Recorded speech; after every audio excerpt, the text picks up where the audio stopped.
Hello, good evening.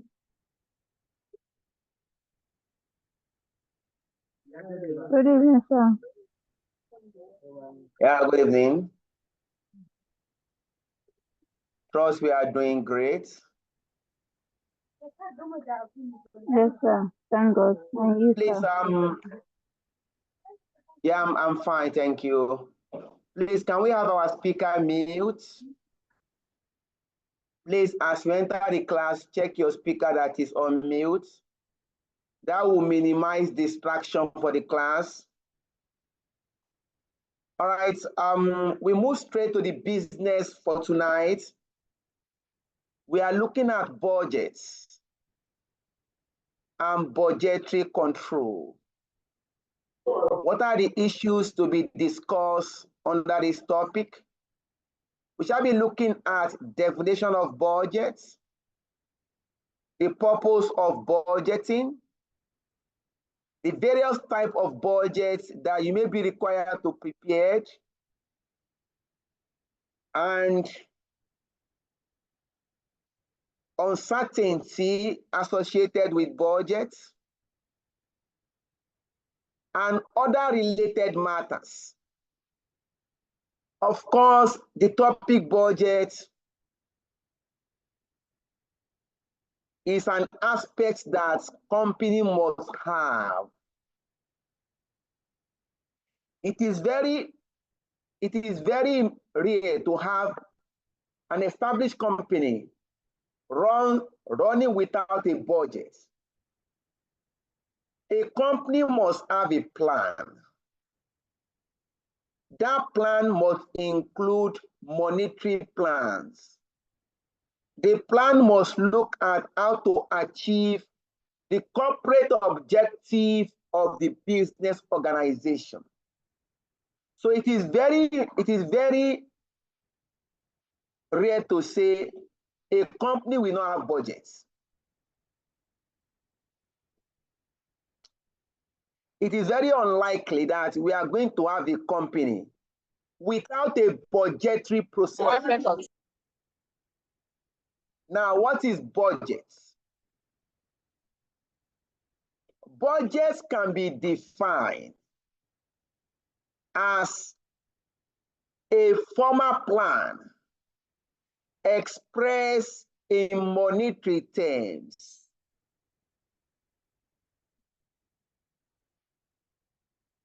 A budget is defined as plan expressed in monetary terms or financial terms. It covers the activities of the entire company. And a budget must have a specific period of time. Let us expand this definition. When you say budget is organizational plans that is stated in monetary terms. Organization, we have different plans. Plan 1, plan 2, plan 3. As soon as you put money to your plan, it becomes budget. Individuals, we have our plans. What you plan to achieve within a specific period. Part of our plan is our educational pursuits. Maybe after our BSc, after our HND or what have you. You now decided to write a plan. You draw a plan about your professional objective or educational objective. That I want to be a chartered accountant within 3 years or within 2 years. You have drawn a plan. As soon as you put money to your plan, now for me to write this exam, for me to register for this exam, how much will it cost me? As soon as you are putting cost, or as soon as you are putting money to your plan, then that becomes your budget.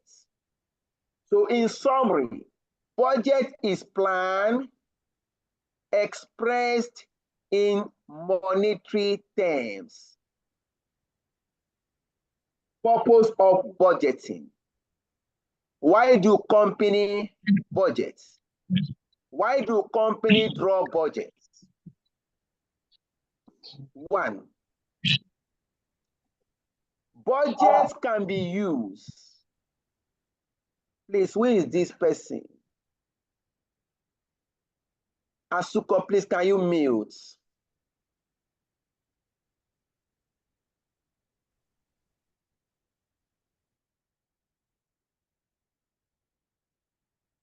Thank you.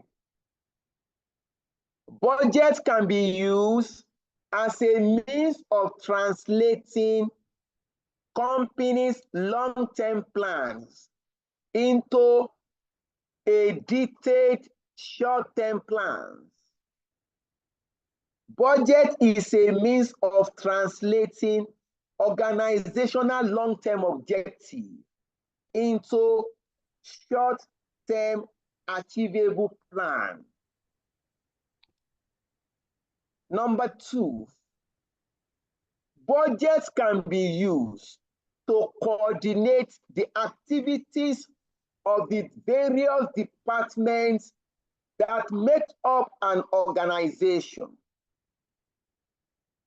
The purpose of budget is to coordinate the activities and actions of the different departments that makes up a company, so that all departments will work towards the same goals. So budgets can be used for coordination. We are going to have budgets. This budget will cover the activities of the company, of the various departments, from sales departments to production departments, to purchasing departments, to finance departments, to store departments, to marketing departments, to HR, and other departments. Budget will cover the activities of the various departments within an organization. This budget can be used to coordinate activities, to make sure that all individuals or all departments work towards the same objective. Number three, budget can be used to communicate organizational objectives to individual managers and employees. Budgets can be used to communicate the activities of the various of the company to all the managers, individual managers, and other employees. Number four, we can use budgets to motivate managers and employees. Remember, budget is a plan that we want to achieve. Because the plan has been documented, each manager take responsibility for specific aspect of the budget.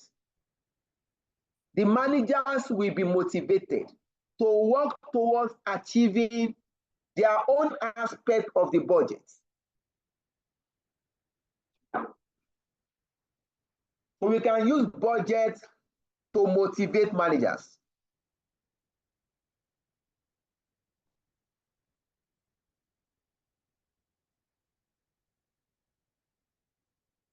Let's continue, please.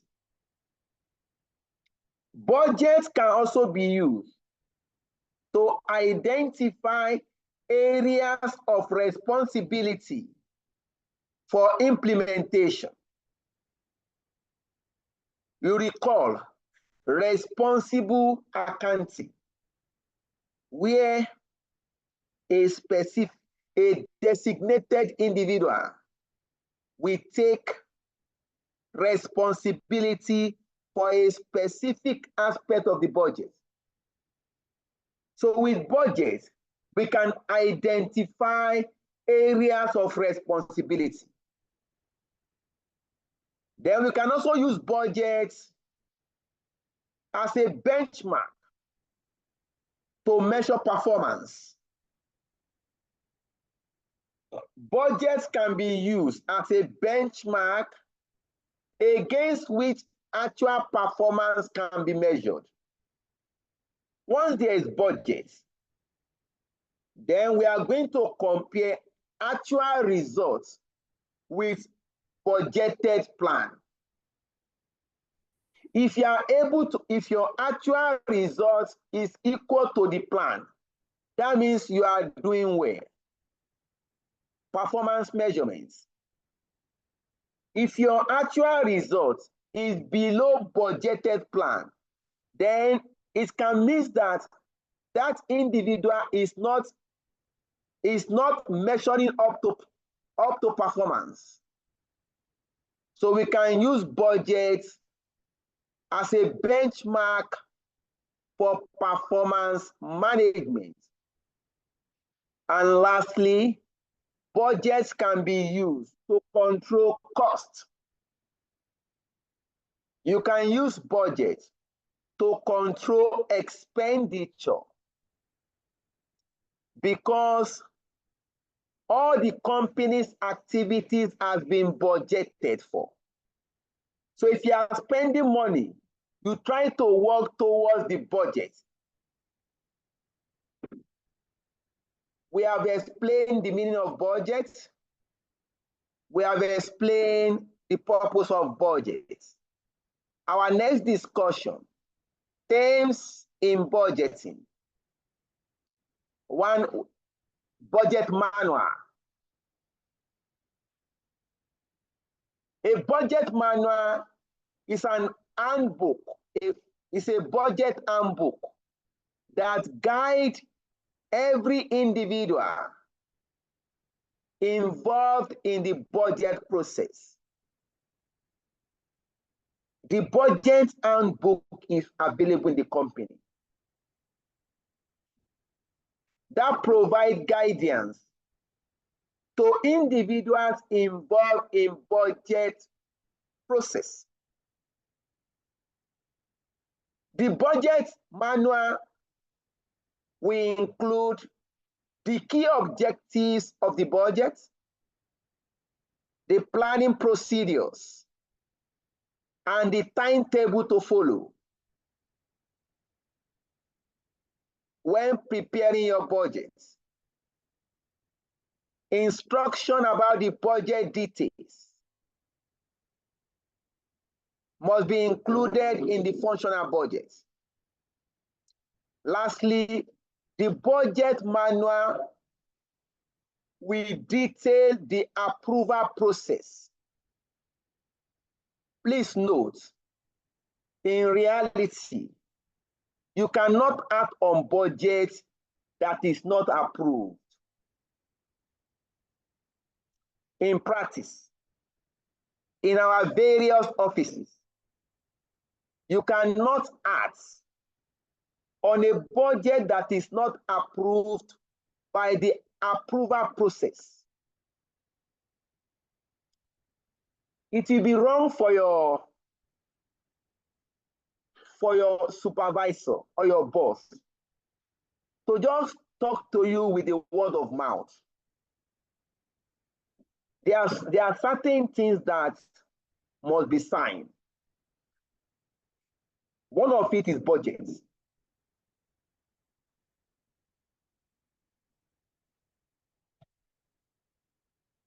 Next discussion. Principal budget factor. The principal budget factor is also called the key budget factor.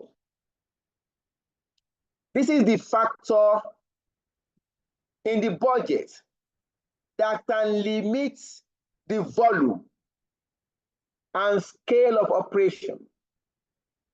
The principal budget factor is a factor in the budget that sets a limit to the volume and scale of operation, regardless of the nature of a company's products, the size of the company, or the complexity of the company's process. There must be a factor that will act as principal budget factor. That principal budget factor is the factor that will set a limit to the volume of operation, volume of production and sales. Normally, the principal budget factor is the sales demand. Normally, the principal budget factor is the volume of sales. For example, if you look at this class we are having, on this platform tonight, I have just 14 students.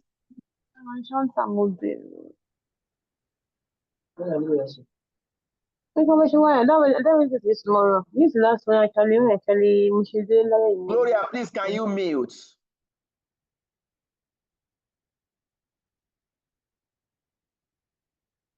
If you look at on the platform, I have 13 students.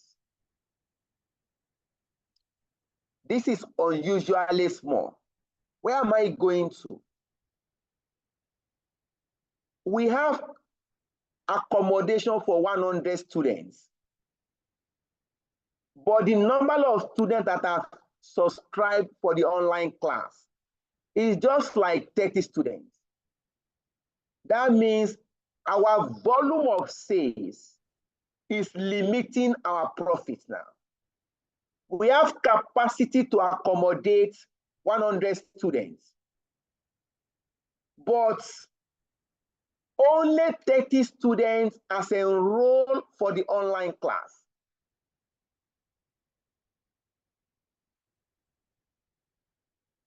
The volume of students is now our principal budget factor. That factor that will limit the volume of our operation. So for most companies, the principal budget factor is the volume of sales.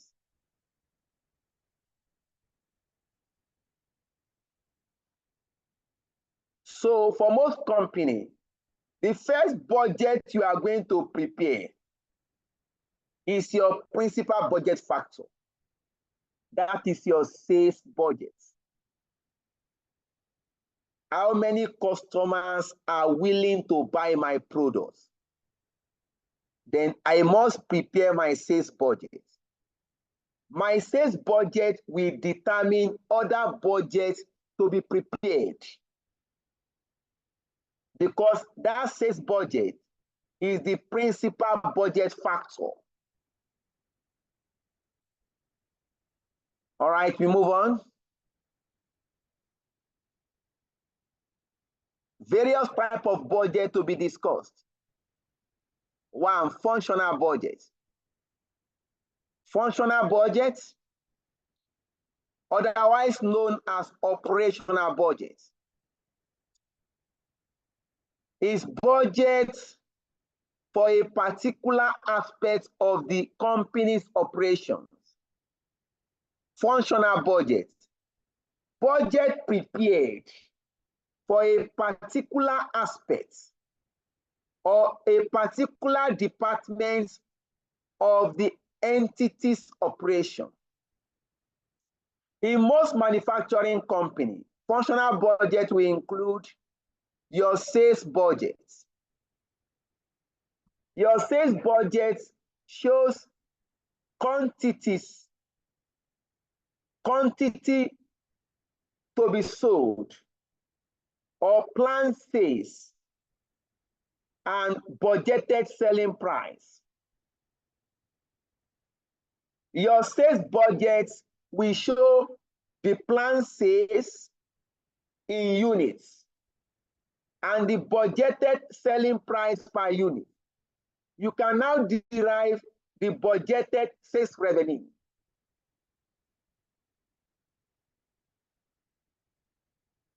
Number 2, under functional budget, we have production budget.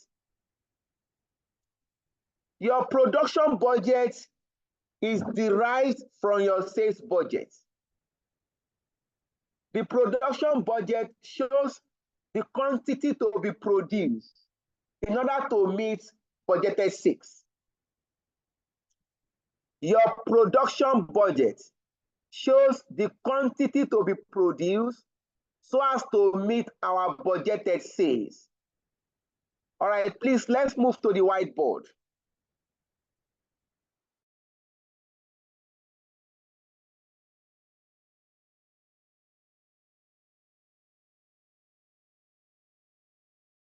We move to the whiteboard.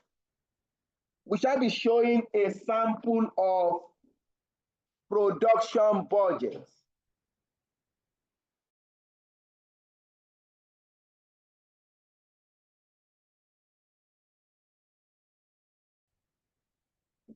All right.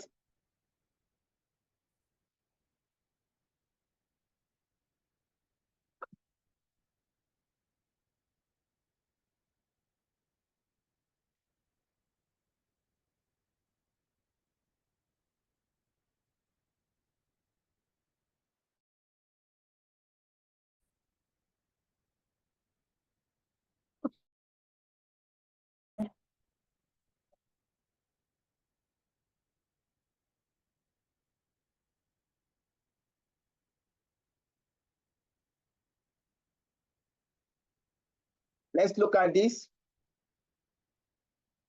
The first working on.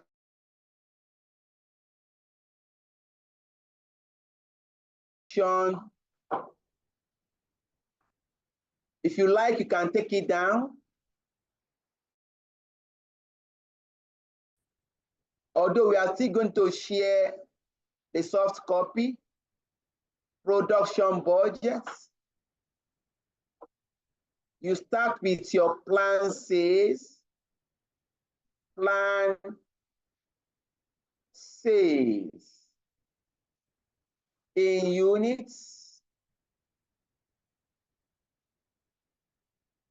double X plus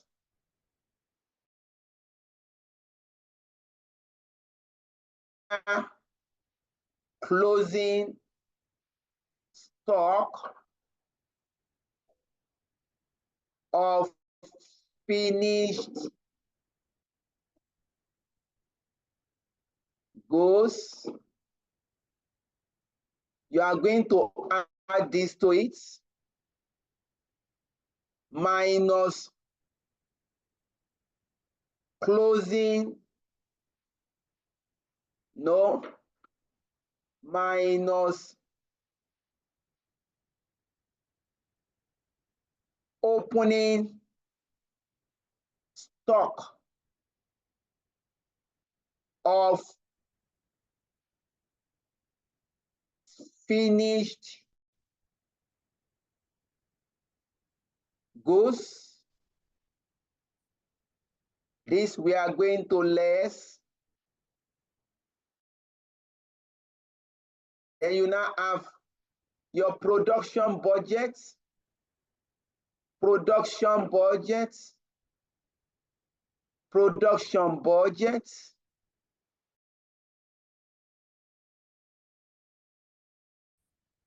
B rejects.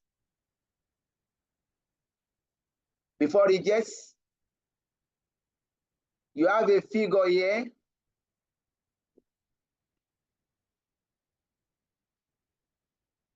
Then plus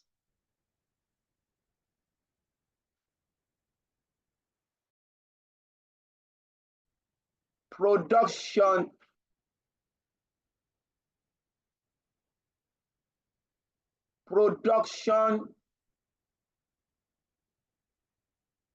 rejects. Open a bracket. If any, at your reject, you now have your total production budgets. This is the sample or the specimens of production budgets. You can't go beyond this.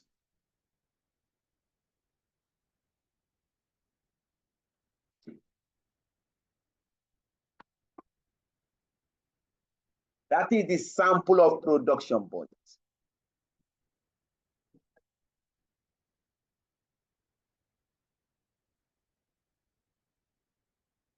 All right.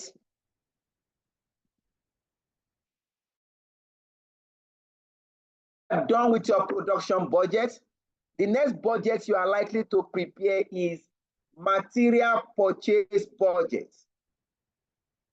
Once you are done with the production budget, the next question is, what is the material we need to purchase to meet production?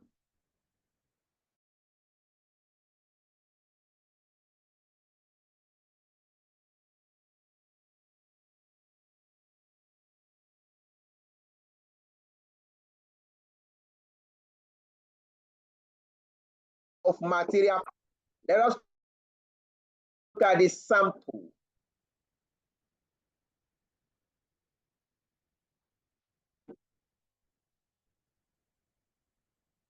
Material purchase budgets.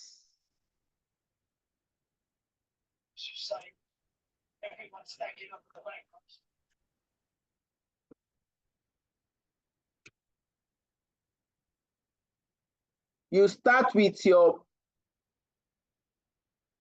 planned production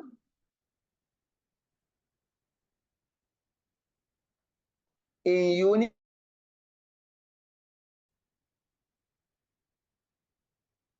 then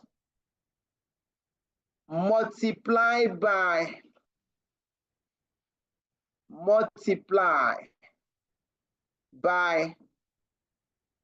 material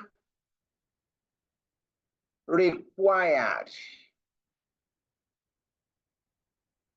per unit. You are going to multiply these two together. This will now give you total material required. Total material required. When you multiply these two, next, plus desire closing stock of raw material. Please note, there's difference between finished products, stock of finished products, and stock of raw material. Of course, we should know that. Assuming we have a bakery, flour is our raw material. So we have stock of raw material. When we are done baking our bread, we now have stock of finished goods.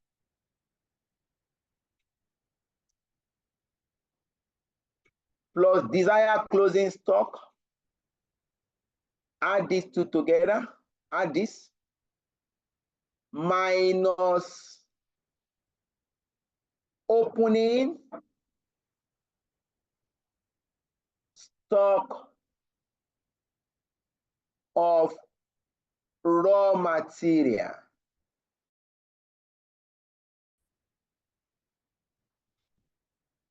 You are going to less this.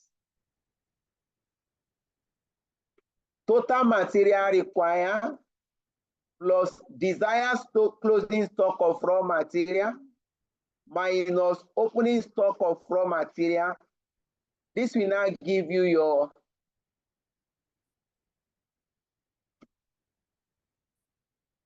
material purchase budgets before waste.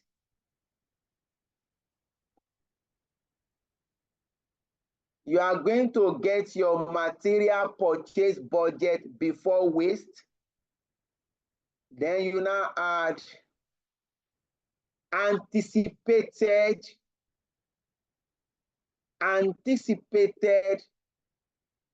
material wastage, if any.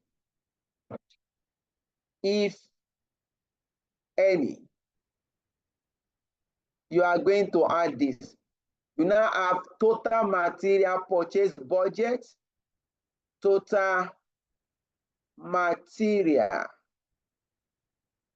purchase budgets in kg. You have a figure here. When you have gotten your material purchase in kg, you now multiply by the material price per kg, multiply by material price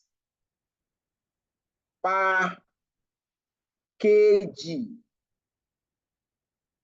When you multiply these two, you now have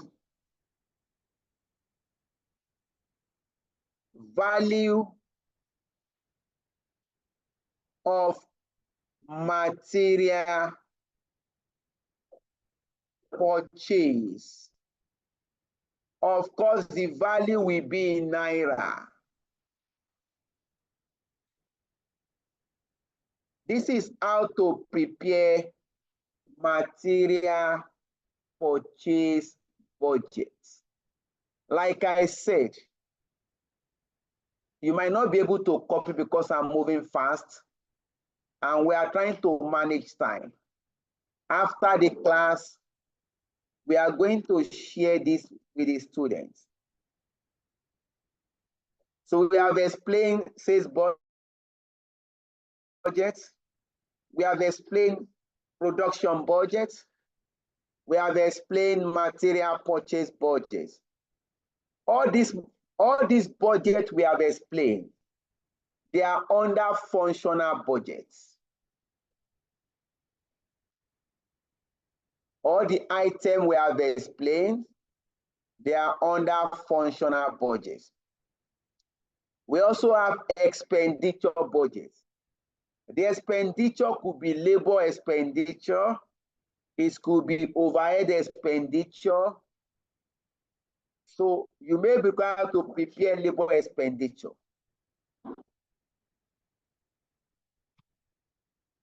Number 2 to be discussed, rolling budgets. Rolling budget is also known as continuous budgets. These are budgets that are continuously updated throughout a financial year. Rolling budgets otherwise known as continuous budgets. These are budgets that are continuously updated throughout the financial year by adding a further period and removing the corresponding period that has just ended. Let us explain this briefly. Assuming we are doing quarterly budgets, assuming our company, we prepare budgets quarterly and it must be 3-month budget. The standard of the company is that you must always have 3-month budgets. So when we start the budget, we are going to prepare budget for January to March. We are going to prepare budget for January to March. When we are done with January, that is when January has ended, we are going to remove January budgets. We now introduce April budget. It now becomes February, March, April. At every point in time, we must have 3-month budgets. So if you start the budget in January to March, when you finish the first month, 31st January, you remove that first month budget. You now introduce April budget. That now becomes February, March, April. When you are done with February, you are going to remove February budget. You now introduce May budget. It becomes March, April, May. That means we must always maintain 3-month budgets. That budget is continuously updated with 1-month budgets. That is the concept of rolling budgets. Is that clear, please? Now, zero-based budgeting. The zero-based budgeting is a budgeting system that assumes that all budget items are zero. Every budget item is assumed to be zero until the budget items is justified. Zero-based budgeting is a budgeting technique or budgeting system in which all the budget items are assumed to be zero. Each item of expenditure must be justified before you can put a figure to it. So if you draw your budget, we are going to assume that raw material budget is zero, labor budget is zero, transport budget is zero, staff salary budget is zero.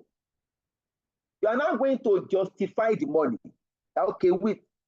Assuming you are the head of production, and we have said your budget is zero. As the head of production, you now approach management to justify your expenditure. Say, okay, we need to buy this raw material. We need to hire this labor. We need to hire this equipment. You now justify it. So all budget items are scrutinized and justified. One advantage of zero-based budgeting is that it's going to remove inefficiency. It's going to remove what? Inefficiency. And it's going to remove budget padding.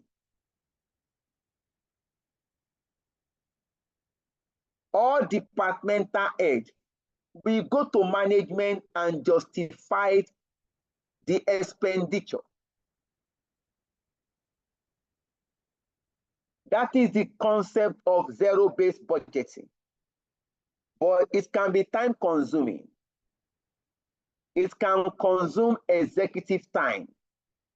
If you have to justify all the spending, a lot of management time is wasted on budget process.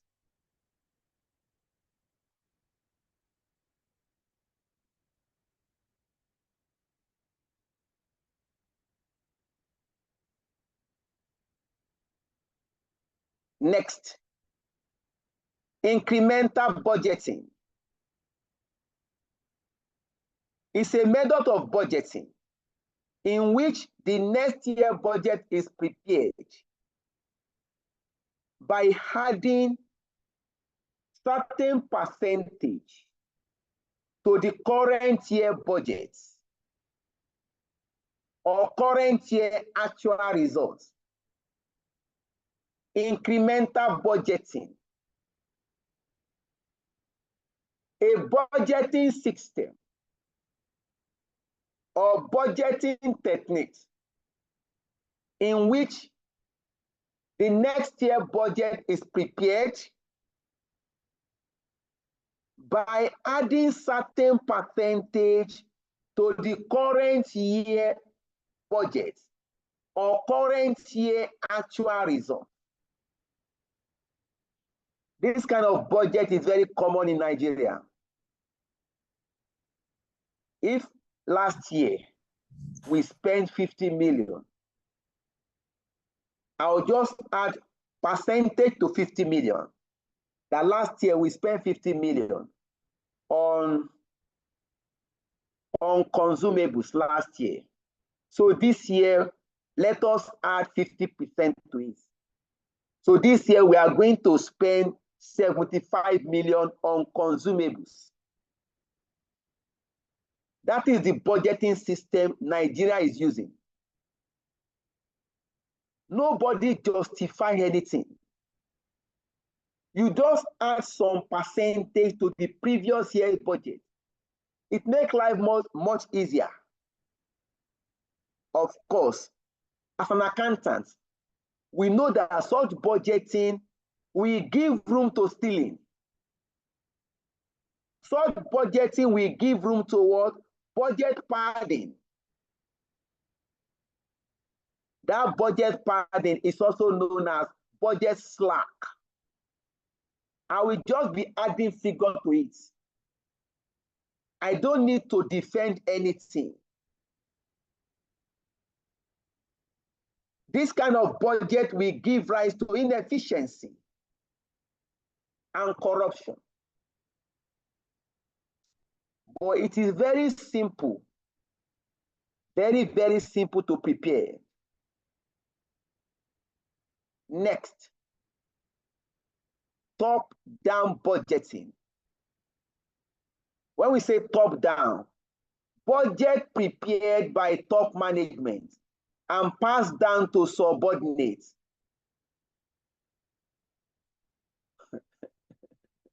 If I was expecting your question, Seth, if I was expecting that somebody will comment now, maybe you work in Lagos State. I don't need any evidence. Top-down budgeting is a budget prepared by senior management. The senior management will prepare budgets for the whole department, for the whole company.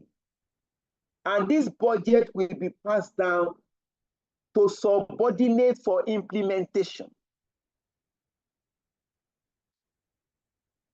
Definitely, such budgets may not succeed because you have prepared a budget without including the people that will execute the budget.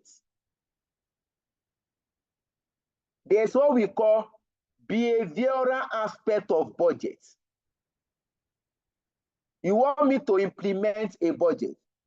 and you are not inviting me to get my opinion on the budget, such budgets are likely to fail. Then we have bottom-up budgets. This is the opposite of top-down. It's a budgeting system that starts from the low-level management. The low-level management, the junior officers will be asked to prepare budgets and submit to senior management for approval. So you are going to have to prepare your home budget or a plan of what you want to achieve yourself. You now submit it to management for approval.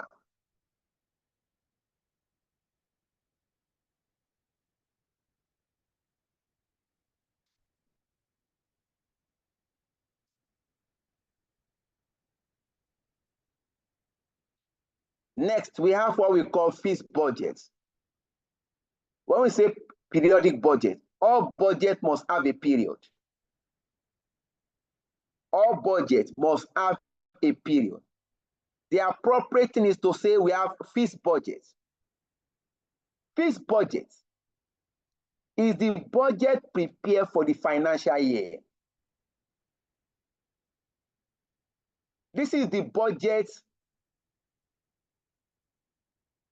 that does not accommodate changes. Fixed budget is the original plan of the company.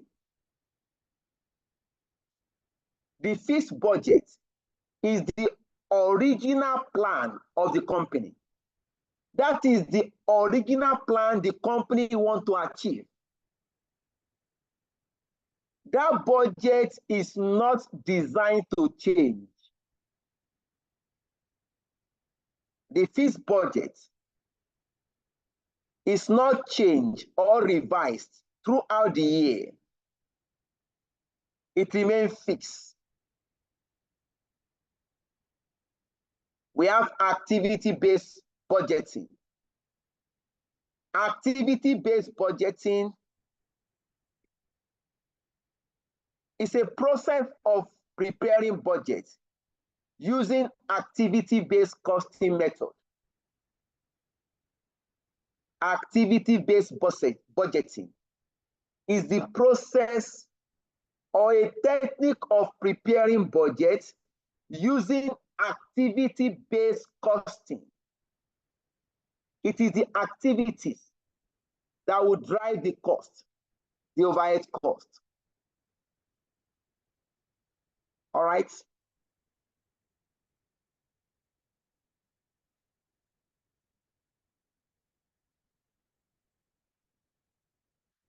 Uncertainty in budgeting. If you look at the meaning of budget, estimates, plans. Yes, Olakunle O. Your question, please. Good evening, sir. Yes, sir. Okay, so my question is,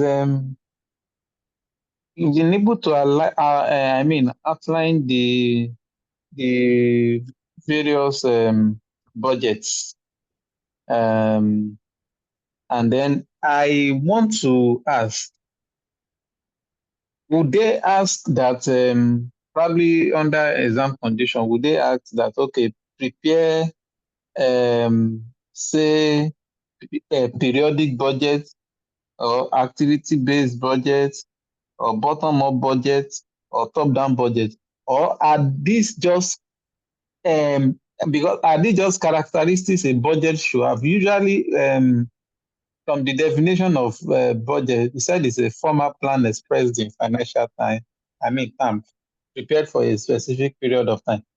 And so, when we are talking of periodic, meaning that it's for a particular period, so are these just characteristics that budget should have?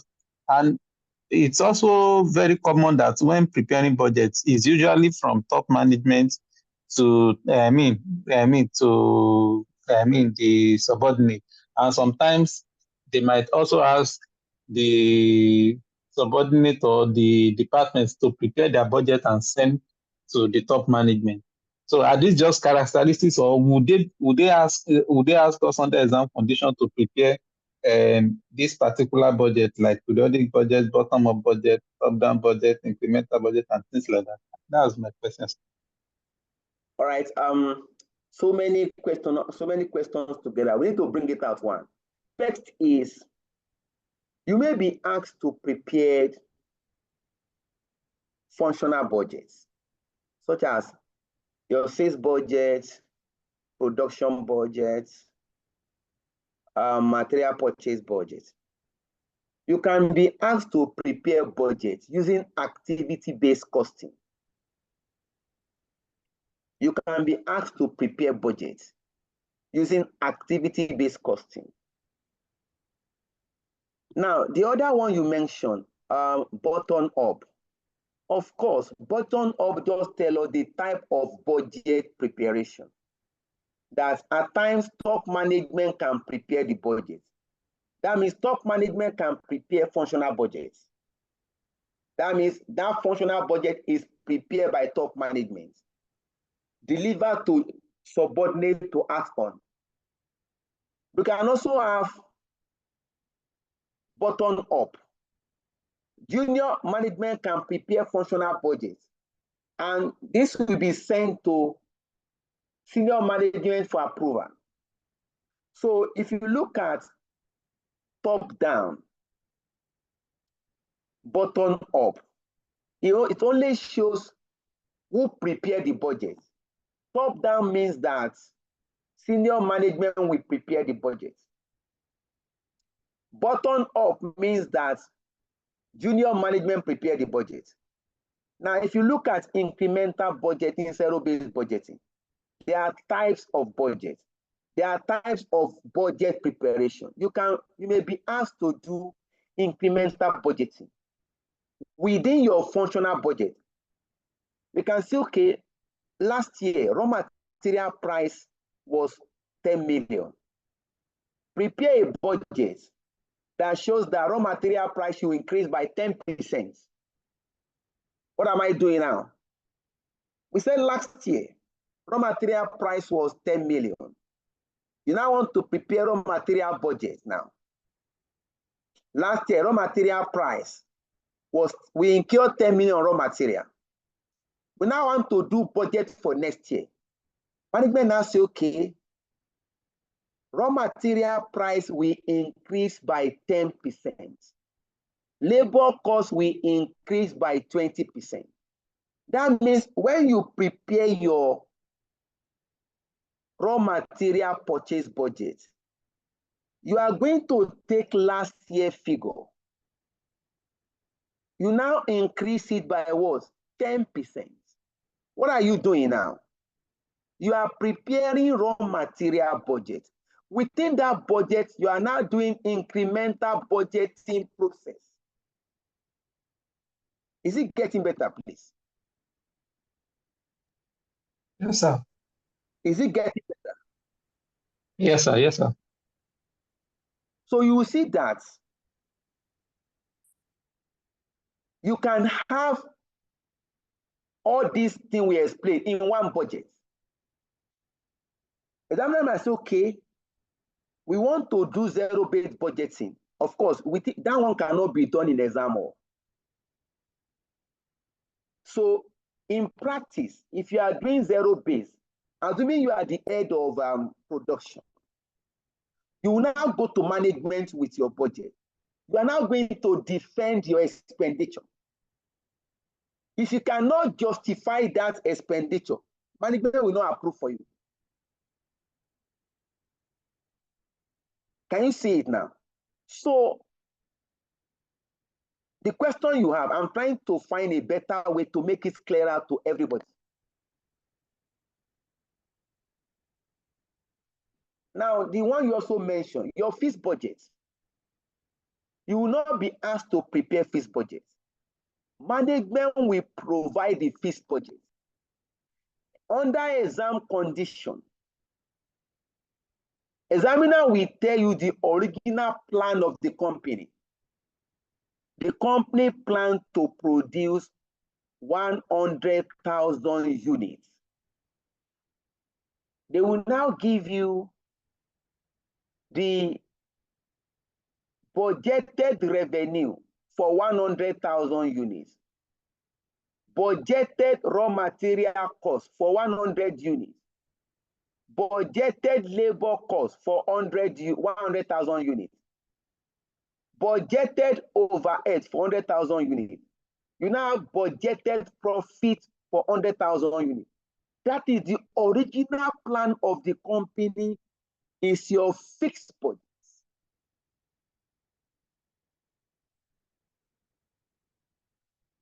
Under exam condition, the examiner will provide the fixed budget.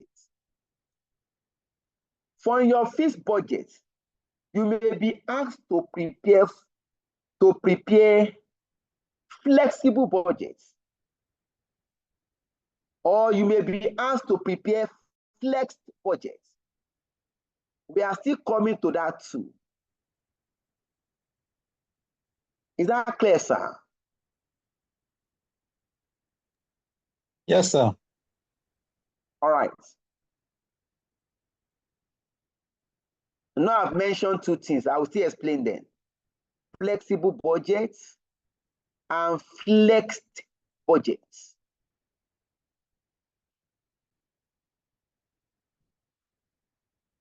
Uncertainty in budgeting. If you look at budget process, budgets are based on estimates and forecasts. There's uncertainty in budgets because our budgets are prepared based on estimates, forecast, and assumption. Nobody is 100% sure what will happen in 2025. But company must prepare budgets against 2025.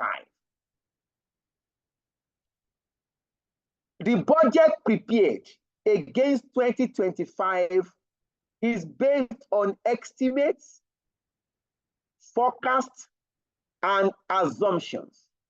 Hence, there's uncertainty.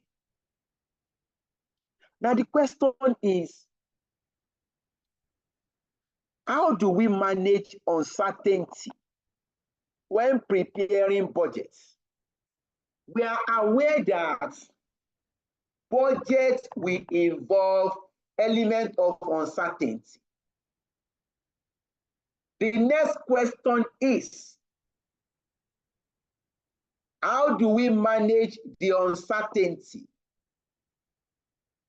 What are the things we can do to minimize uncertainty in budget? One of them is flexible budgets. Preparing a flexible budget. If you are trying to minimize uncertainty in your fixed budget, you can prepare flexible budgets. Flexible budgets is budget prepared that recognizes different behavior or that allows for changes in volume of output and sales. Flexible budgets, budget prepared that can accommodate changes in circumstances. Budget prepared that can accommodate changes in circumstances. It can accommodate changes in sales volume, changes in production volume. It recognizes cost behavior. It recognizes cost behavior pattern. What is cost behavior? Recall the way in which costs behave in relation to volume of production. Cost behavior is the way in which costs behave in relation to the pattern or in relation to changes in sales volume or production. Under cost behavior, we have variable cost. Recall what is variable cost? Variable costs are those costs that vary in direct proportion with the volume of production. We have fixed cost. What is fixed cost? Fixed costs are those costs that remain fixed regardless of the volume of production. We have mixed cost. Mixed cost. These are costs that are partly variable and partly fixed. You can prepare flexible budgets. You can also use probability. The concept of probability and expected value can be used to manage uncertainty in budgets.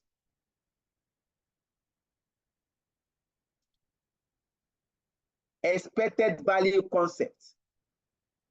When you get to risk and uncertainty, Mr. Dejuan will explain how to use probability and expected values. You can also use sensitivity analysis using your spreadsheet model.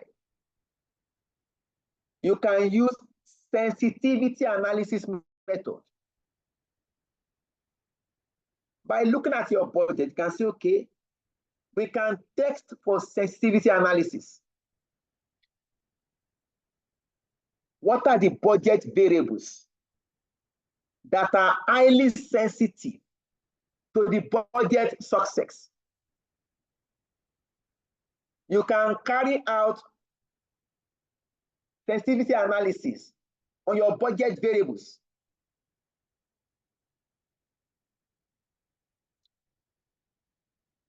And you can conduct stress testing. You can stress your budget.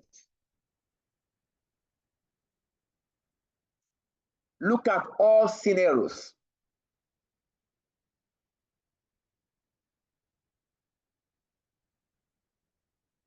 We also have, although we have not put the note here, but let me quickly add it to it. You have cash budgets. We call it financial budgets. Under your financial budget, you have cash budgets, you have profits or loss budgets. Under your financial budgets,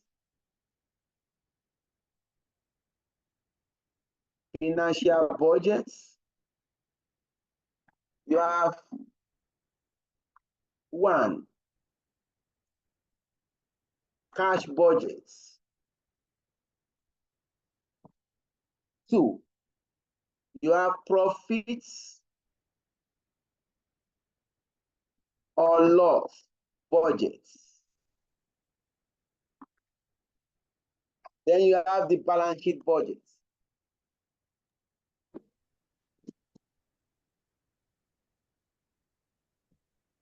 The balance sheet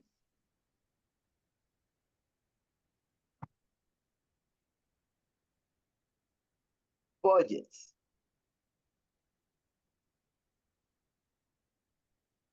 What is cash budgets? Budgets prepared on cash basis. What is cash budget? We don't need to think too much. your cash budget is the budget prepared that only recognizes cash items. You are going to look for your cash inflows against your cash outflows. Budget prepared that only recognizes cash items. Cash inflows against cash outflows. At the end of the budget, you are going to have either cash surplus or cash deficit.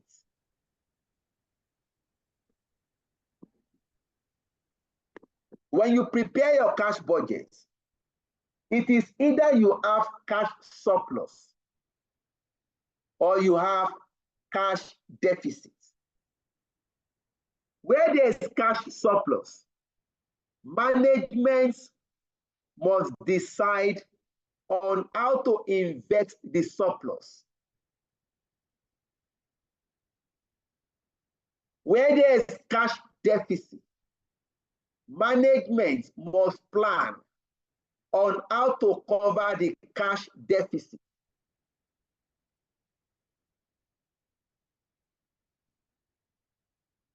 Number two, you have profit or loss budget. This budget is prepared on accrual basis, accrual concept. Under the profit budget, you are going to recognize your sales, whether you have collected cash or not. Once you make sales, the sales will be recognized in our accounts, whether we have received the cash or not.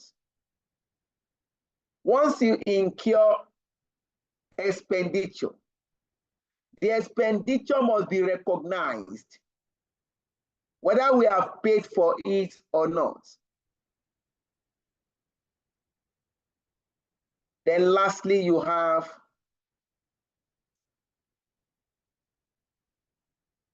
balance sheet budget or budgeted balance sheet. Your budgeted balance sheet is prepared in the same manner as our normal balance sheet. The only difference is that the budgeted balance sheet is an estimate of what will happen at future periods. You are going to have budgeted non-current assets, budgeted current assets, budgeted liabilities, share capital, and what have you.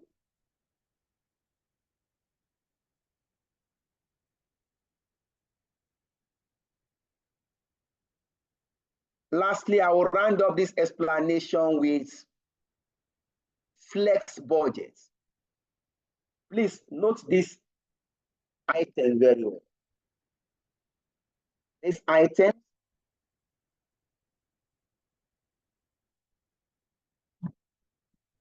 fees budget,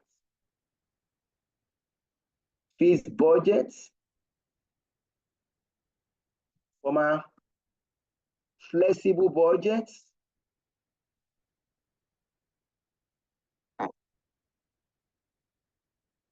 and flexed budgets.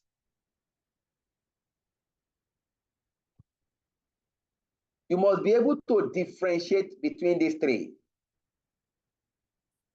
because you can be asked to prepare flexible budgets. You can be asked to prepare flexed budgets. Examiner will give you fees budgets, but you may be required to prepare flexible budgets. You may be required to prepare flex budgets. What is the difference between these two? We have explained fees budgets. the original plan of the company that is not expected to change. We have explained flexible budget. Okay. Before I move out, your fixed budget is prepared prior to the budget period. The fixed budget is prepared prior to the budget year. What does that mean? Assuming we want to prepare budget for 2025, that budget will be prepared maybe October, November 2024. Budget for next year. Companies will prepare their budget between October and November for next year, 2025. So the fixed budget is prepared prior to the budget year. Now, flexible budget. Flexible budget is also prepared prior to the budget year. This budget can accommodate changes in circumstances. Let us illustrate this briefly. Assuming our company Equity PSC, Equity Nigerian PSC, we are into production of soft drinks. We are into the production of soft drinks. And that's okay. Our plan next year is to sell 1 billion bottle of equity soft drink or equity malt. Our plan is that next financial year, 2025, we should be able to sell 1 billion bottle of equity malts. Based on that budget, 1 billion, we are going to determine the material cost to produce 1 billion bottle, the labor cost to achieve 1 billion bottle, the overhead cost to achieve 1 billion bottle. We now prepare the original budget. That's our fixed budget. Along with the fixed budget, we can also prepare flexible budget that allows under different assumptions. The original plan is to sell 1 billion. We can ask, okay, let us prepare 2 flexible budgets. We can say, okay, let us have flexible budget 1. Production of or sales volume of 800 million. That is, if we cannot achieve 1 billion, let us work towards 800 million. Maybe the demand is not that robust. We cannot achieve 1 billion. Let us now have a flexible budget of 800 million. We can also assume that what happens if the demand for our product is very high. We can also do a flexible budget of 1.2 billion bottles of equity malt. So we now have the fixed budget on 1 billion. We have prepared 2 flexible budgets under different assumptions: 800 million, 1.2 billion.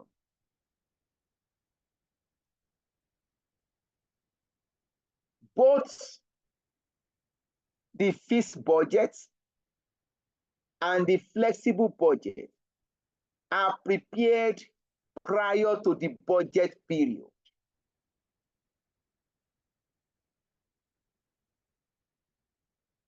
Then number 3, the flex budget.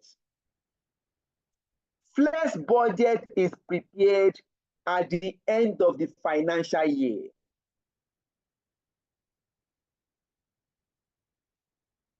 At the end of 2025, you now prepare a flex budget. Flex budget is prepared after we have gotten the actual results.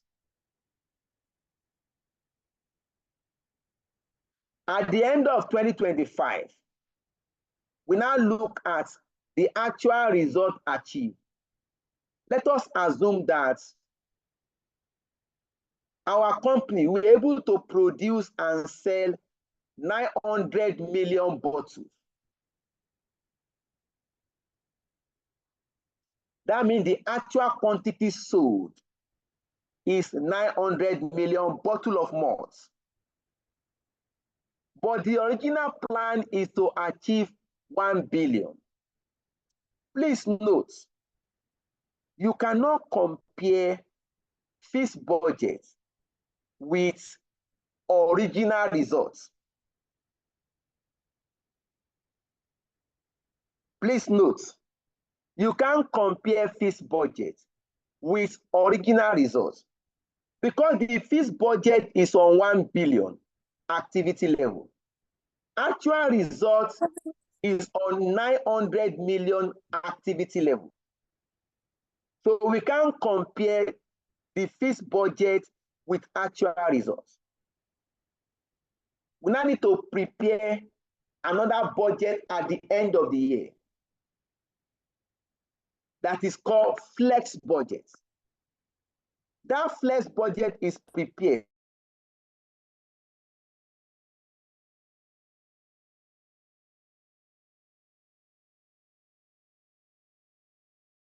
revenue. The actual output 100 million. We are now going to use that actual output to prepare a flex budget based on budgeted cost and budgeted revenue.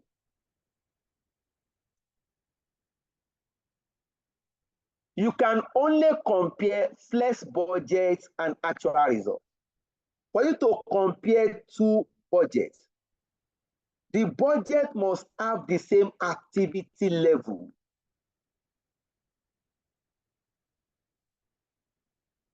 All right. When we get to question,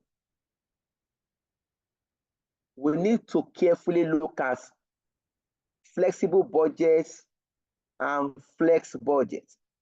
May God give us the strength.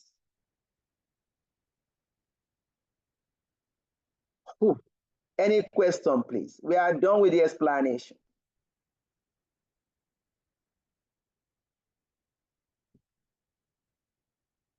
Any question, please?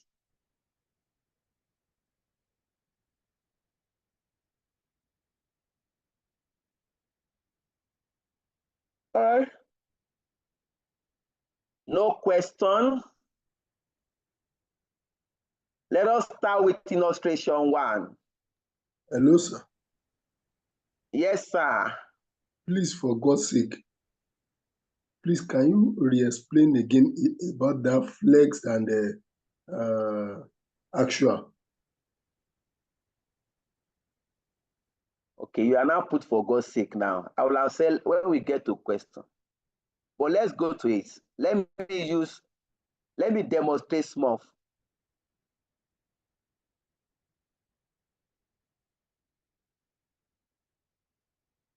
Now look at what we are trying to explain. We are in October now. October 2024.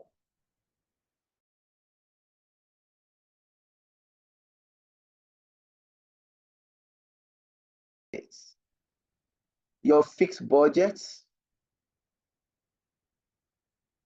for 2025. Now let me put the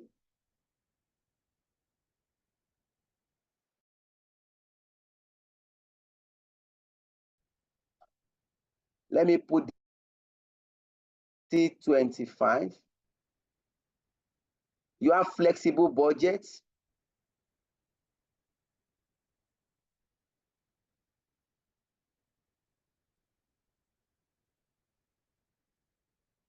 Flexible budgets.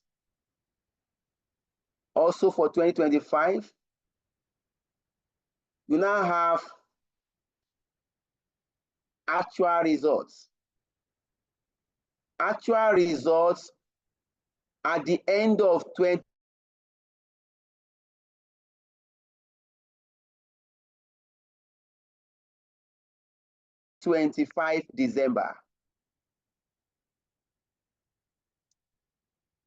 Now, the original plan, our activity level.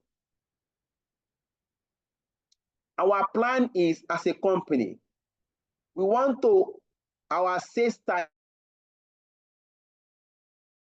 is to achieve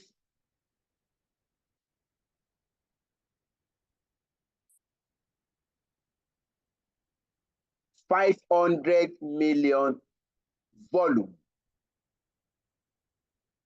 That's our sales target. This is the original plan of the company.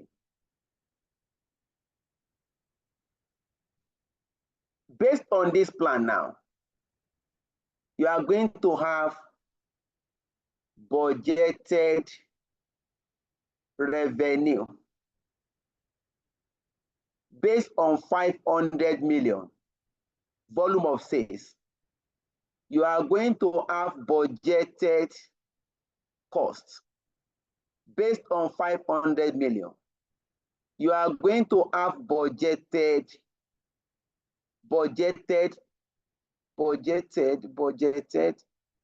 profits based on 500 million. Now, maybe we now prepare a flexible budget. Maybe say, assuming you cannot meet 500, let us look at 400 million. 400 million, flexible.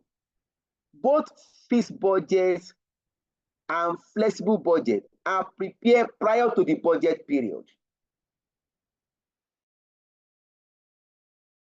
We now continue with our plan. At the end of the year, 2025, assuming the actual result, actual quantity sold was 600 million volume. You notice that volume.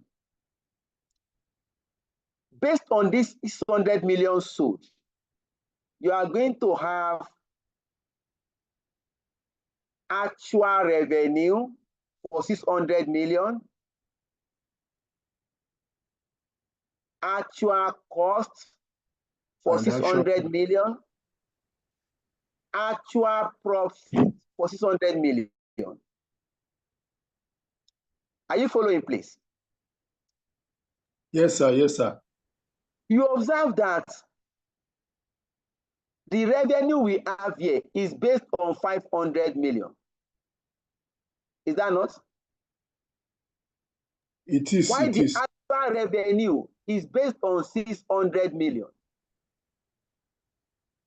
You cannot compare budgeted revenue here with actual revenue. You can't compare budgeted cost here with actual cost here. You can, if now get to variance now, look at it now. Variance. You cannot say budgeted revenue minus actual revenue, now say variance. Because the activity levels are not the same. Are you following, please? Yes, sir. You now need to prepare another budget called flex budget. That flex budget will now be based on 600 million volume. You now say, okay, assuming we have sold 600 million quantity. What should have been our budgeted revenue? You now get budgeted revenue based on 600. Budgeted cost based on 600. Budgeted profit based on what? 600. You can only compare flex budgets and actual results. That is what we call variance analysis.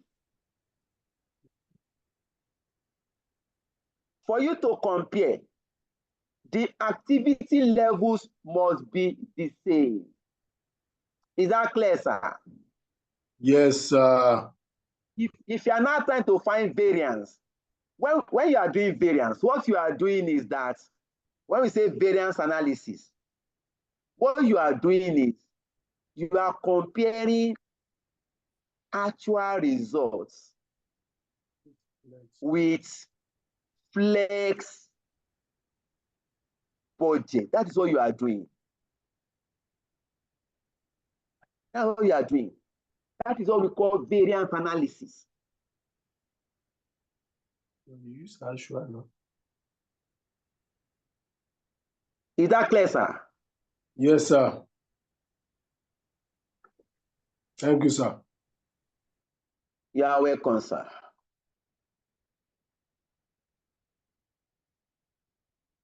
Okay. Let us save this.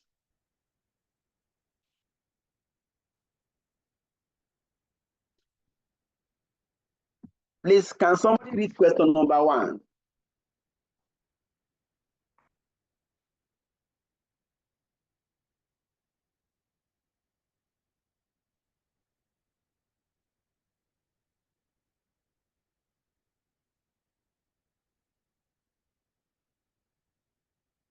Question 1, please. Can somebody read?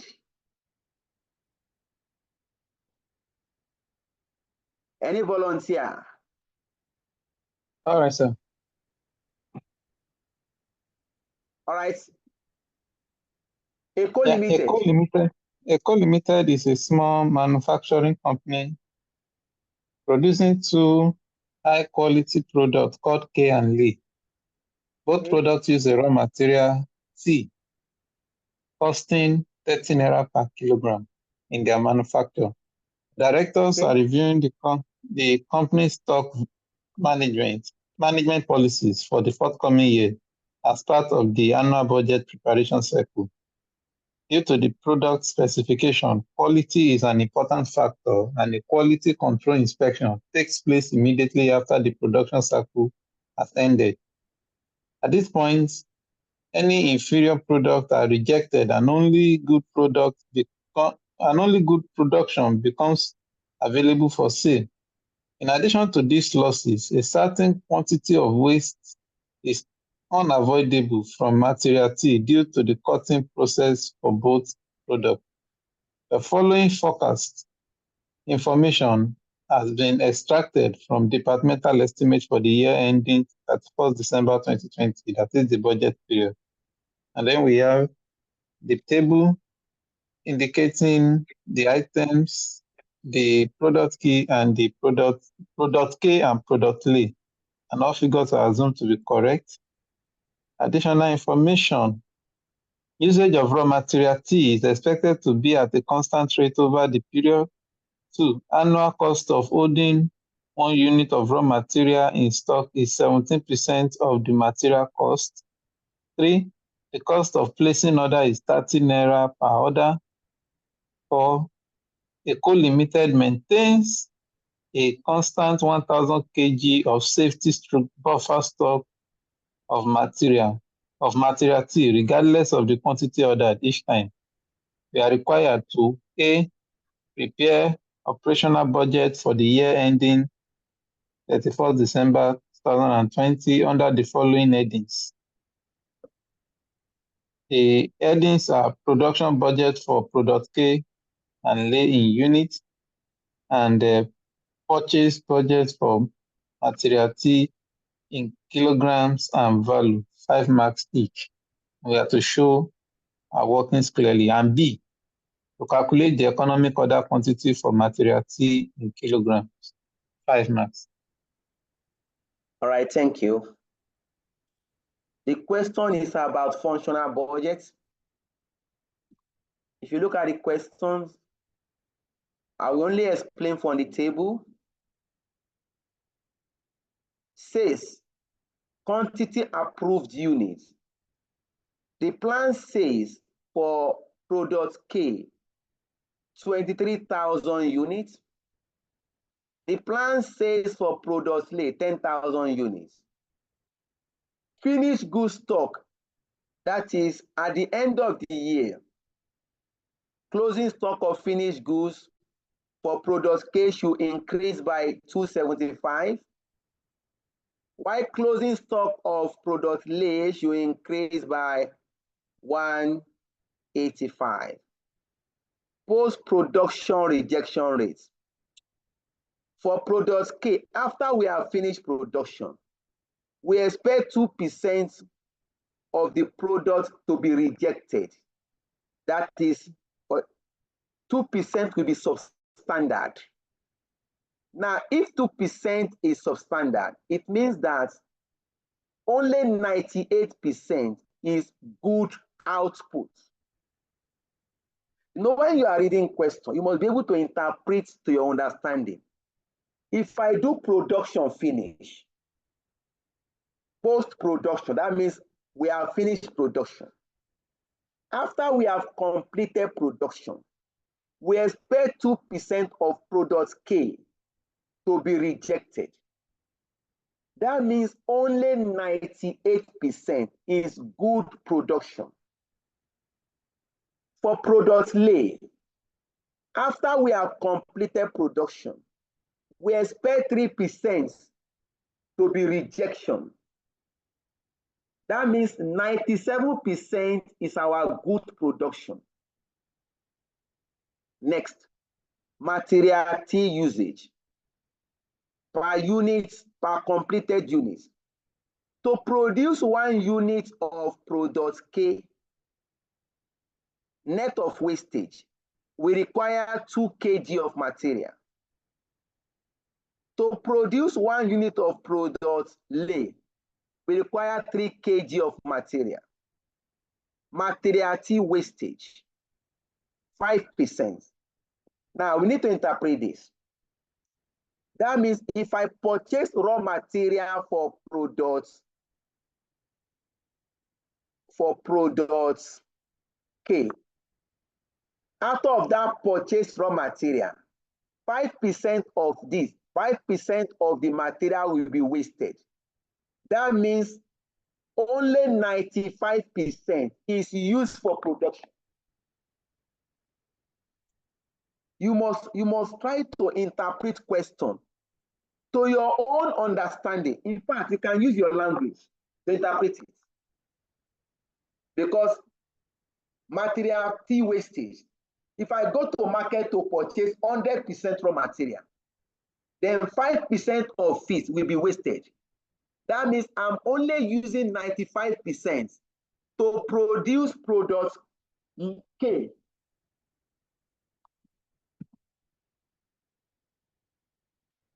Just 1 minute, please. Just 1 minute.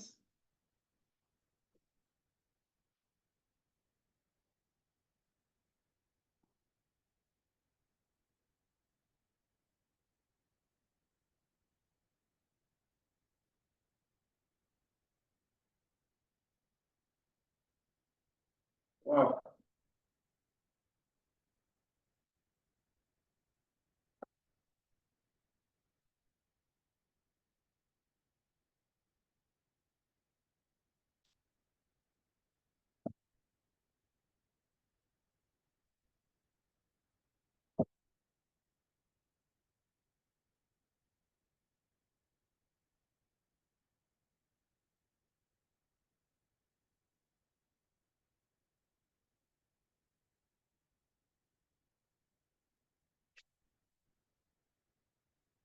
Let's continue.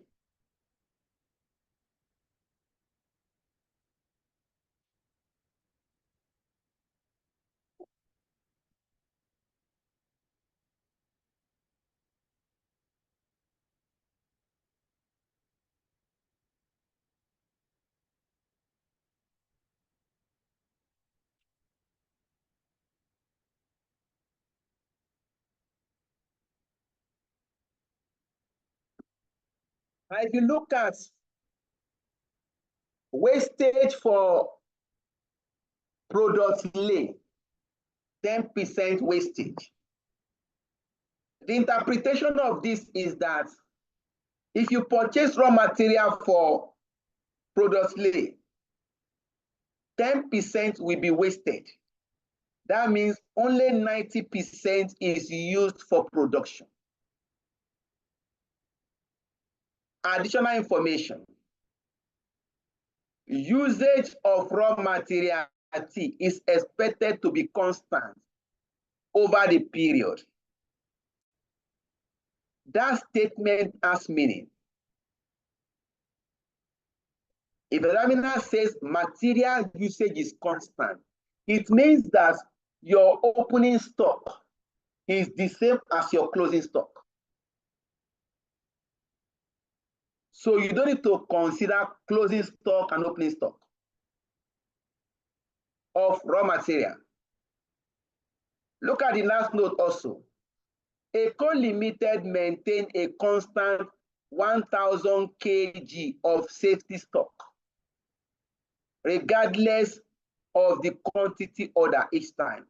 That means we must have 1,000 constant kg of raw material.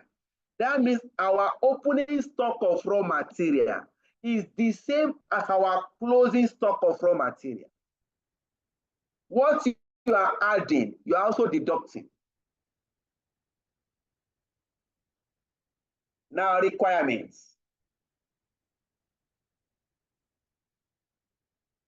Requirements A1, prepare production budgets for products K and lay in units. Let us move to the whiteboard.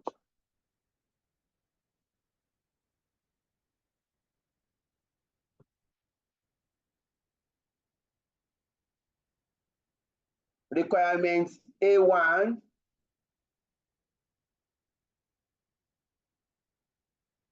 production budgets,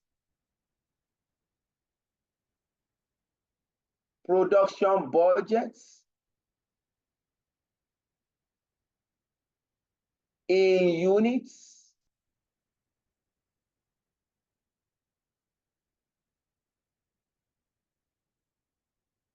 our products, we have two products. We have products K and we have products lay. If you look at the sample we gave, start with your plan sales. Please, what is the plan sales? In units. 93,000. Plan sales in units. For K, 23,000. We have two different products. For lay, 10,000. You are going to separate it. There are two different products. Plus desire closing stock.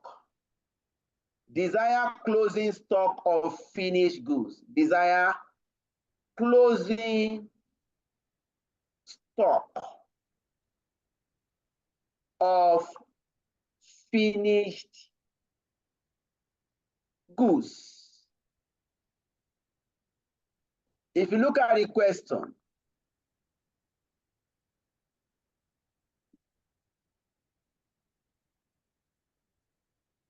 finished goods stock increased by year end. Look at the increase. We don't know the actual amount, but we'll take the increase.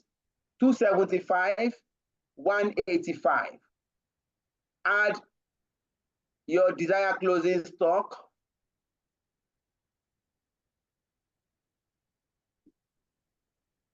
This is 275,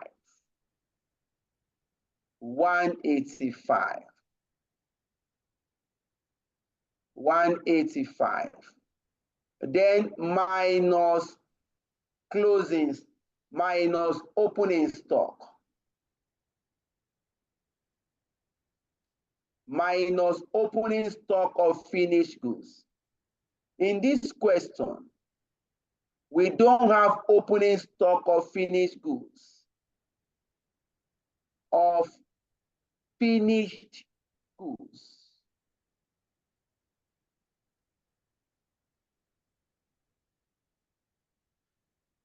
This is nil. This is nil. I will now add, please add. Please add the item. 23,275. You have, okay, 23,275, 10185. This is production budget before rejects. Production budgets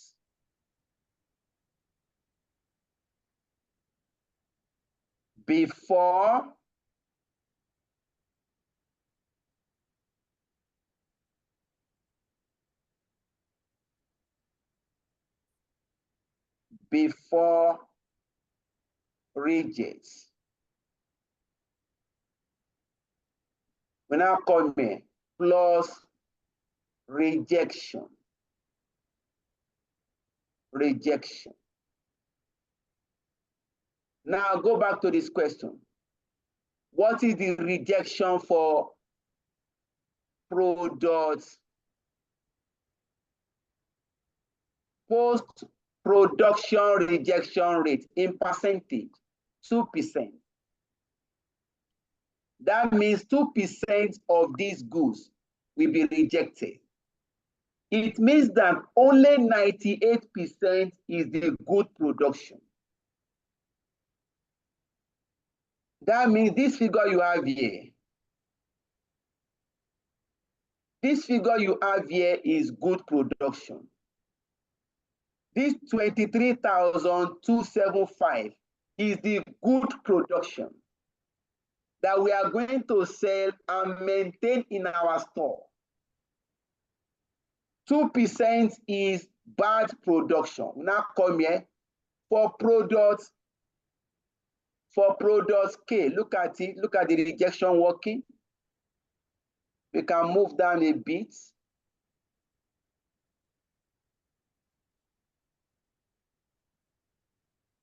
Products K, rejection is 2% over 98%. Because this figure here, 23,275 is the good production. If 2% is rejection, 2% of our production is rejected.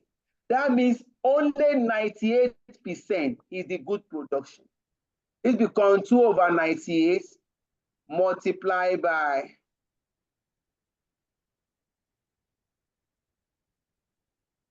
23,275. This will give you rejection for products K. Rejection for products L is 3%. I can move here for products L. For products L, rejection is 3%. It means that the good production is 97% because everything must be 100%. Multiply by 10,185. Please compute rejection for products K, compute rejection for products L. What do you have? 475 for product K. 475. Why? What do you have here?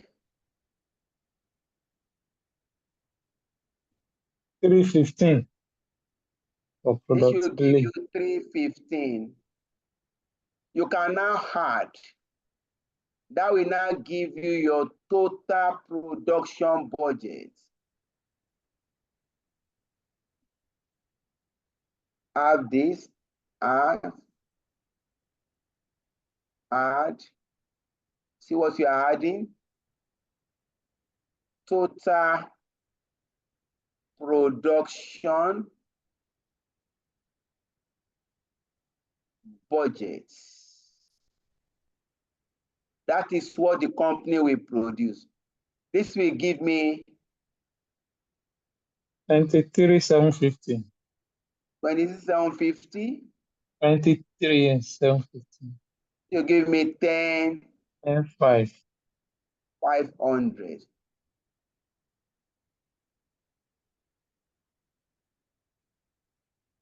You are done with your production budget. That is your 5 marks. Yes, sir. Yes, sir. So why was the percentage not 2 all over 100 times the production budget before reject? Okay, you know it's before reject. This is not up to 100. This, like that's what I tried to explain. This 23,275 is not up to 100%.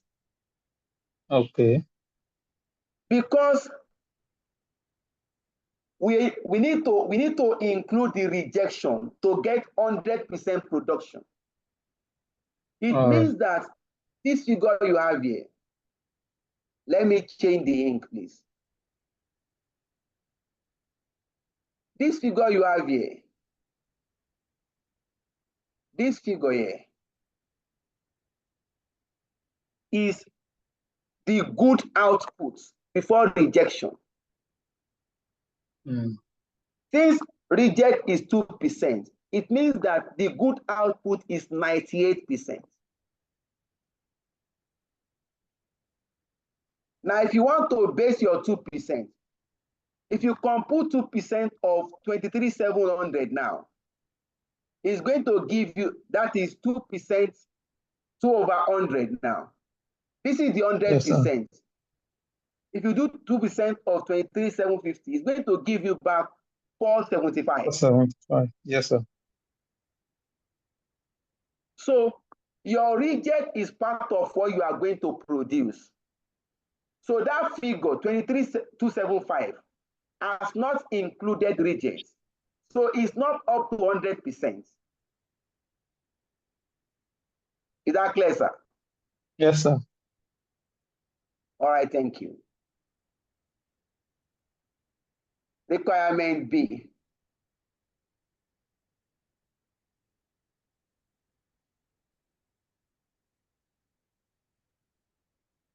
Requirement B say we should prepare material purchase budgets.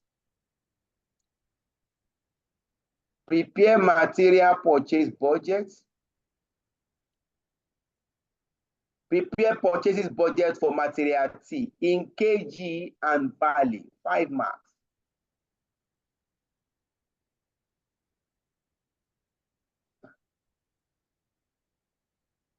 A2. Material T.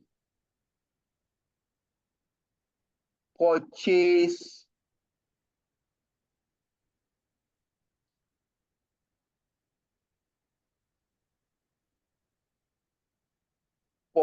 budgets. Our products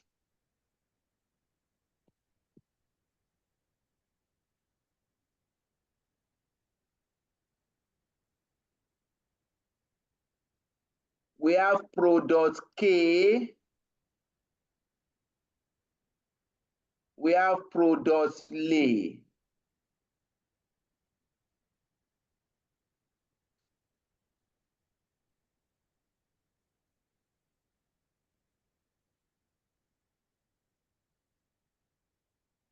We start with the plan production.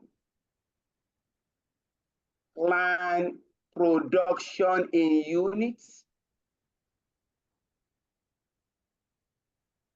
For product K, we plan to produce 23,750. For product lay 10,500. Look at it. We plan to produce 23,750 units. 10,500 units. Now multiply by material required per unit. Let's go check. 2 kg. To produce a unit of product K, look at it. We require usage 2 kg of material T and 3 kg of material T for product lay. So we come here, material required per unit 2 kg, 3 kg. So multiply to get total material required. 47.5. Total material required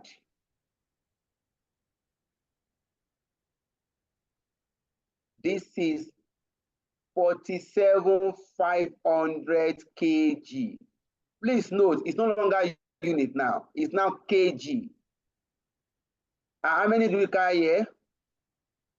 31,500 We kg. got 31,500 kg. So next, plus desire closing. I don't need to write this. For this particular question, closing stock is the same as opening stock. Is that clear, please?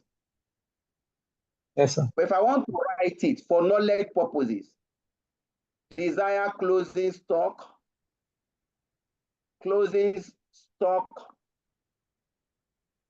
of raw material. Examiner says the company will maintain, look at that last note.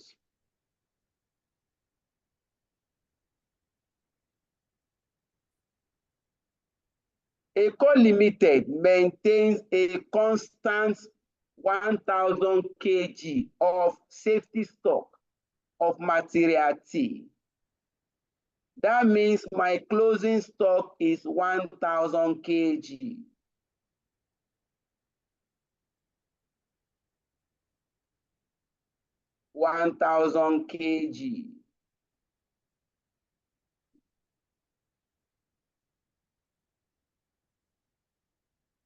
Minus opening stock, it must be constant.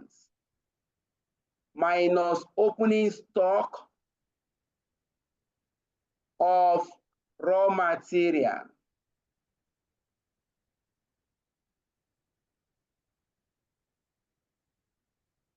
Of raw material. This is 1,000.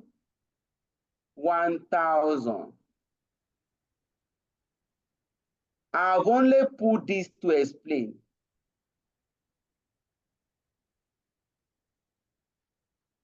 What you are adding, you are also deducting. That means material purchase before waste. Material purchase before waste.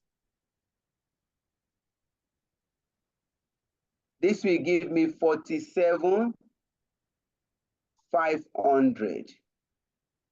31,500.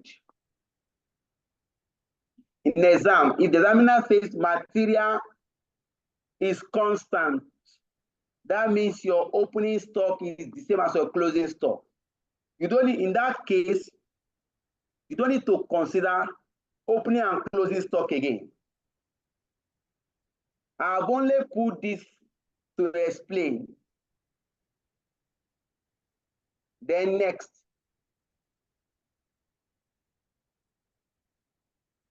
add plus anticipated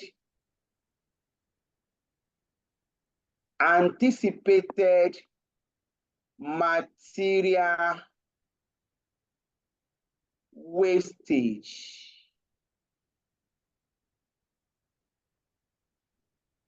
Let's go back to the question. Look at the last column. Material T wastage in percentage, 5%.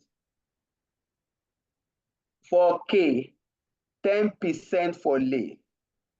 Like we explained, if you are going to purchase material, we are going to purchase 100%.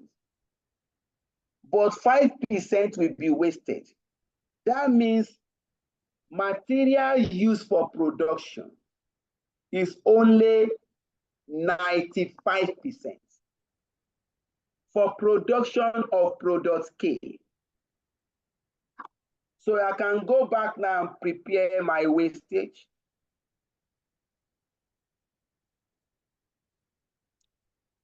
Look at it, please. It means that this 57,500 is the material purchased for usage. That 57,500 is not up to 100%.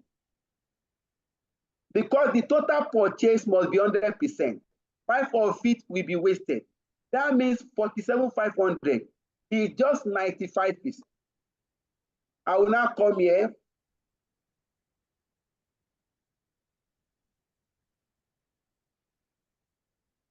We come here to our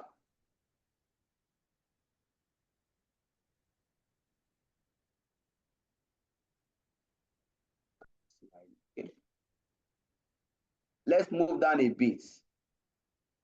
For products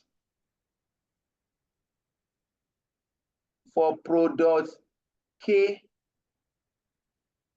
wastage is equal to 5/95 multiplied by 47,500.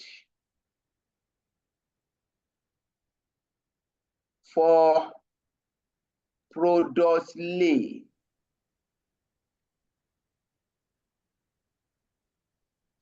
wastage is equal to 10%. That means only 90% is used for production. Wastage is equal to 10/90 multiplied by 31,500. Please compute material wastage. What do you have here? 2,500 for K. That means for K, just 1 minute, I'm trying to bring out my 2,500 kg. And for lay, how many? 3,500. 3,500 kg. Can I go back and add it? This one, 2,500.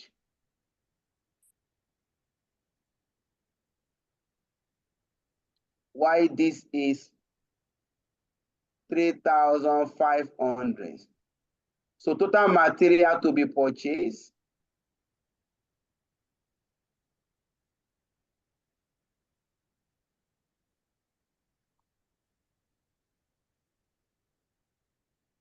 total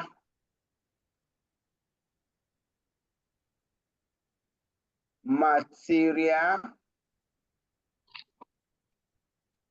purchase. Please add. 50,000, This is 35,000. 50,000 kg. This is 35,000 kg.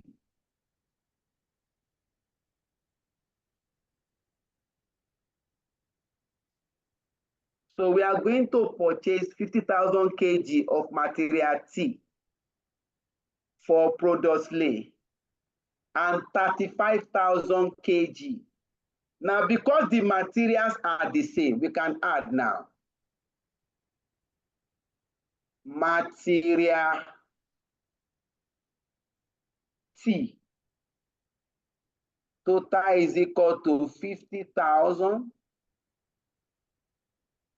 plus 35,000. So the total we are going to purchase is 85,000 kg for both products.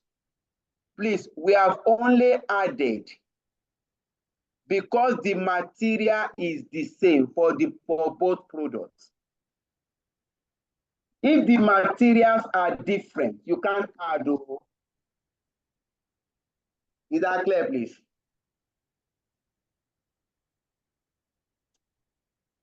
Is that clear, please? Yes, sir. Please, what materials are you talking about as the same? Because I can't really see. You are not playing the class.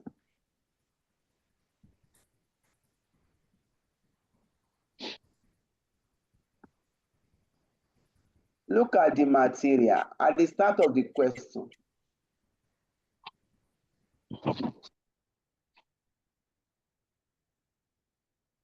Both products use a raw material T costing 30 naira per kg. Can you see it now? Yes, I can. So both products use the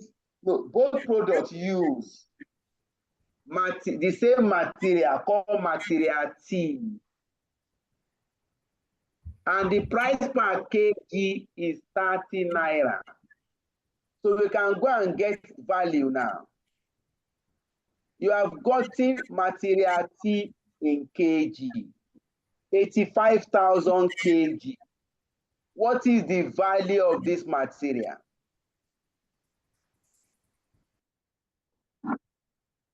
Material T purchase value. 30 naira. Now come here. Material C purchase value is equal to, we are going to purchase 85,000 kg. And value per kg is 30 naira. What is the total value, please?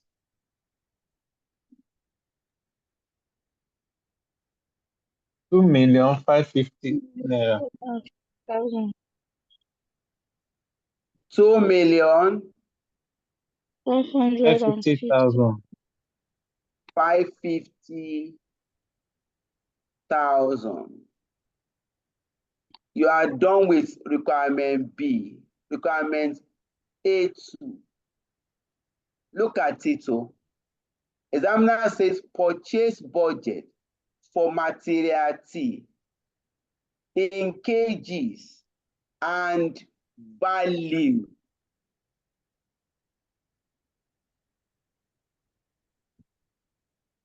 Is that clear, please?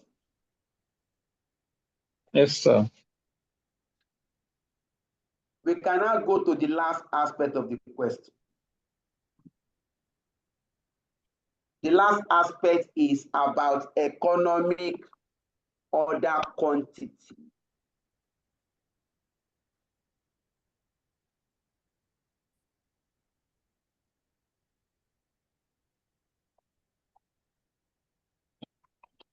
Although the topic we are doing is not on economic order quantity.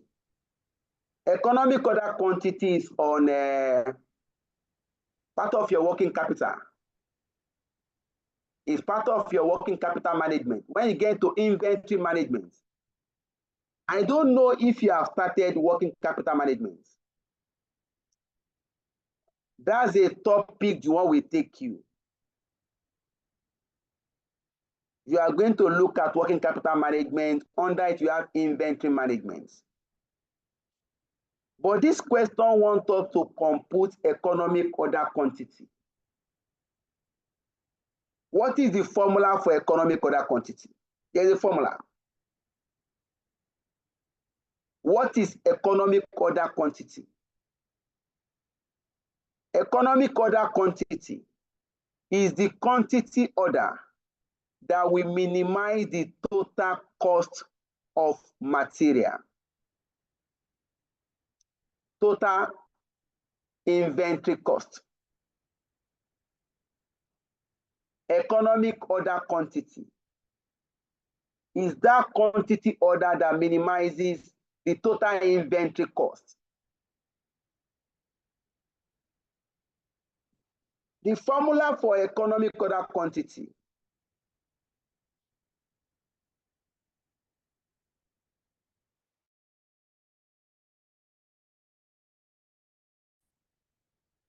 the B part, economic order quantity. The formula is square root 2 times D times CO divided by CC.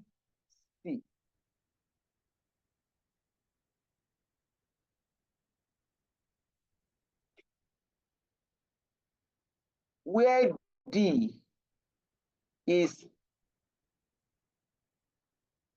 annual demand.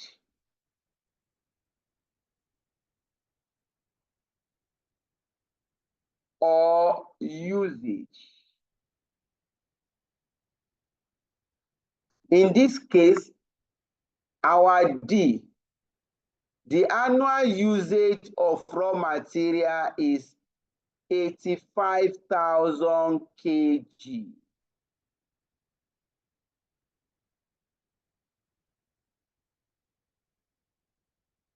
Your CO is the ordering cost per order. If you look at the question, our CO is, look at the question. The cost of placing order is 30 naira per order. Our CO is 30 naira.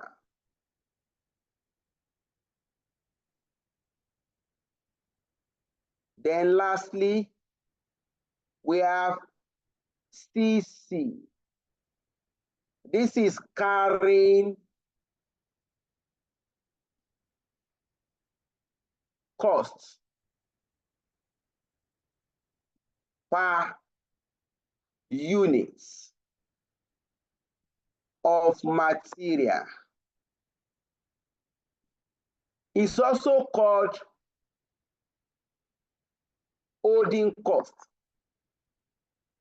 We call it carrying cost or holding cost. If you go to the question,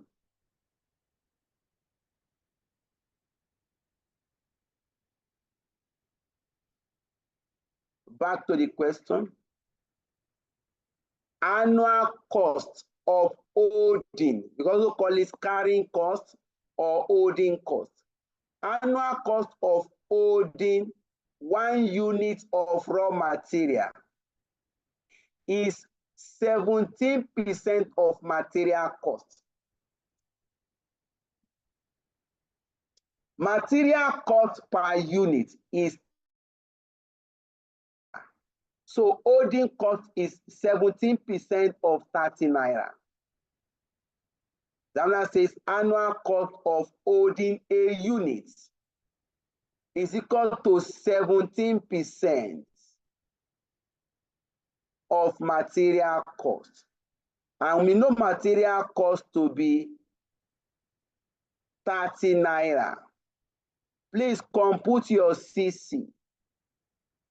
17% of 30 naira will give you 5.1.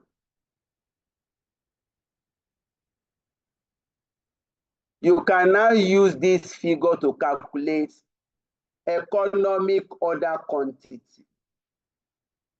Our economic order quantity is equal to, draw your square root, 2 multiplied by annual demand, 85,000,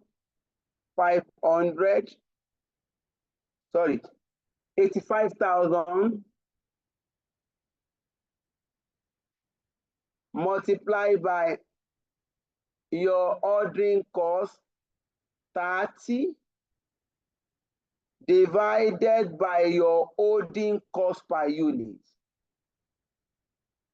5.1. Please compute your final answer. What is the economic order quantity? 1,000 units. 1,000 kg, please. The material is in kg. 1,000 kg. What it means is that anytime the company wants to place order for raw material, the company will order 1,000 kg until it completes 85,000 in a year. Because the total raw material we require is 85,000 kg. But we are not going to buy the 85,000 at once. We are going to be placing order. We place to minimize our cost. Throughout the year, we are going to place order for 1,000 kg anytime we place order for raw material.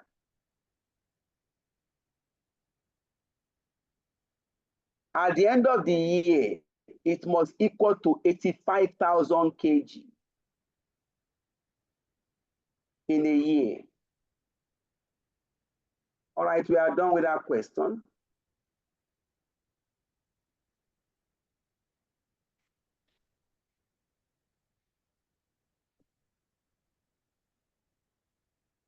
Any question, please?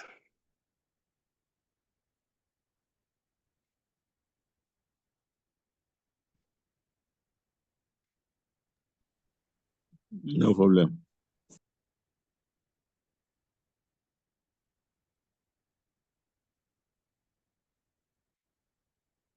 Let's go ahead, please. All right, we are done with the question.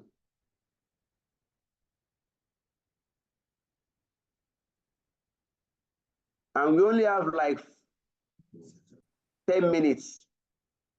You can't accommodate another question again. I think people have slept. I think people have slept off. They slept off, Abby? I think so. Nobody's responding. Yeah, yeah.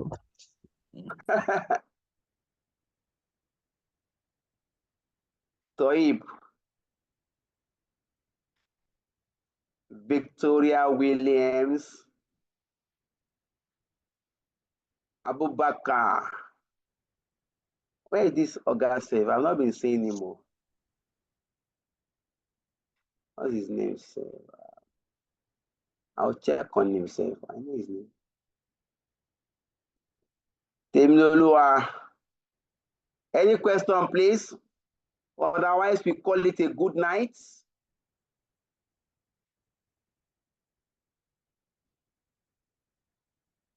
All right, may God give us a better understanding. I think Amen. the class is recorded. What do you say? I said I want to believe the class the lecture is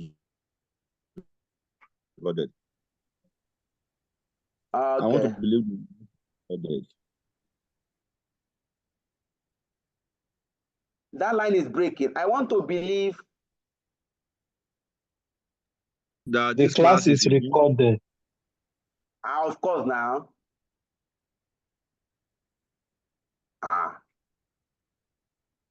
The class automatically records now.